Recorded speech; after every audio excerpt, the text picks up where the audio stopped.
Hello అందరికీ, ఈ వీడియోలో వచ్చేసి కొబ్బరి బెల్లంతో కర్జికాయలు చేస్తున్నాము.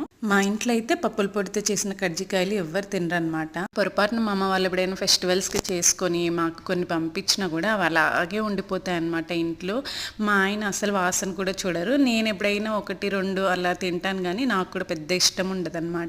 బెల్లము పప్పుల పొడి కలిపినవి అయితే 1-2 తింటాను, కానీ చక్కెరవి అయితే అస్సలు తిన్నాను అనమాట. చిన్నప్పుడు ఈ కర్జికాయలు అవన్నీ మంచిగానే తినేవాళ్ళము. తర్వాత స్వీట్స్ అంటే ఇంట్రెస్టే పోయిందనమాట. మళ్ళీ ప్రెగ్నెన్సీ టైంలో కొంచెం స్వీట్స్ మీద ఇంట్రెస్ట్ పెరిగింది నాకు.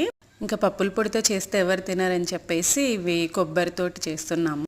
ముందైతే నెయ్యి వేసుకొని సుజ్జీ రవ్వని ఫ్రై చేసుకున్నాము. దాన్ని మంచిగా బ్రౌన్ కలర్ వచ్చే వరకు ఫ్రై చేసుకోవాలి. వాటితో పాటు పల్లీలను కూడా వేయించి పెట్టేసుకున్నాను అనమాట. తర్వాత కొబ్బరి తురుముకొని బెల్లం కూడా పొడి చేసుకుని కొబ్బరి బెల్లం కలిపి పెట్టేసుకున్నాం. ఇందులోనే ముందుగా వేయించుకున్న సుజ్జీ రవ్వను కూడా వేసేసుకున్నాము. పల్లీలు వేయించుకున్నాం కదా, వాటిని కూడా మిక్సీ పట్టుకోవాలి. మొత్తం పొడిలా కాకుండా కొంచెం పలుకులుగా పట్టుకోవాలి. దాన్ని కూడా కలిపేసుకొని పెట్టేసుకున్నాను. మేమైతే 1 కేజీ కొబ్బరి, 1/2 కేజీ పల్లీలు, ఇంకా 1/2 కేజీ అంతా సుజ్జీ రవ్వ వేసుకున్నాము. ఇంకా బెల్లం అయితే 1 కేజీ వేసాము. బాగా స్వీట్ కావాలంటే ఇంకొంచెం పెంచుకోవచ్చు. ఇవన్నీ మిక్స్ చేసుకొని పక్కన పెట్టుకున్నాము. సుజ్జీ రవ్వని ఇలా చపాతీ పిండిలాగా తడిపేసుకొని పెట్టుకోవాలి. ఇది బాగా నానాలన్నమాట. ఒక 1 అవర్ 2 అవర్స్ అలా నానితే మంచిగా వస్తాయి ఇవి. పిండి మంచిగా నానిందంటే రేకు బాగా సాగుతుంది అనమాట. కొంచెం పిండితోటే పెద్దగా వస్తుంది రేకు. ఇంకా ఇలాగ పూరిలాగా ప్రెస్ చేసుకున్న తర్వాత అందులో కొబ్బరి పొడి పోసేసుకొని ఇలాగ మనం 2 సైడ్స్ ప్రెస్ ఇలా పూరిలాగా ఒత్తుకున్న తర్వాత దాన్ని తడి క్లాత్ పైన వేసుకున్నామంటే ఇలాగ మనం ప్రెస్ చేసినప్పుడు మంచిగా అతుక్కుంటుంది. ఇలా వీడియోలో చూపించినట్టే అన్నీ రెడీ చేసుకొని పెట్టుకోవాలి.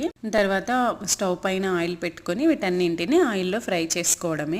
ఇలా ఆయిల్లో డీప్ ఫ్రై చేసుకున్నామంటే కొబ్బరి కర్జికాయలు రెడీ అయిపోతాయి. ఇవైతే చాలా హెల్దీ కూడా, పిల్లలకు కూడా స్నాక్స్కి ఈజీగా పెట్టేయచ్చు. ఇవి ఒక సైడ్ చేస్తుంటే మా పిల్లలు ఒక సైడ్ తినేస్తున్నారనమాట. వాళ్ళకి బాగా నచ్చాయి. మనం ఇంకా ఇందులో కావాలనుకుంటే డ్రై ఫ్రూట్స్, నట్స్ ఇలాంటివి కూడా వేసుకొని కూడా చేసుకోవచ్చు, బాగుంటాయి. ఇలాంటి స్నాక్స్ అయితే పిల్లలకి స్కూల్కి లంచ్ బాక్స్లో పెట్టి ఇవ్వడానికి కానీ, ఈవినింగ్ స్కూల్ నుంచి వచ్చిన తర్వాత ఇవ్వడానికి కానీ మంచి ఆప్షను. మీరు ట్రై చేయండి. వీడియో నచ్చినట్టయితే లైక్ చేయండి. ఇలాంటి మరిన్ని హెల్తీ రెసిపీస్ కోసం నా ఛానల్ని సబ్స్క్రైబ్ చేసుకోండి. అలాగే మీలో ఎంతమందికి కర్జికాయలు అంటే ఇష్టమో కామెంట్ చేయండి.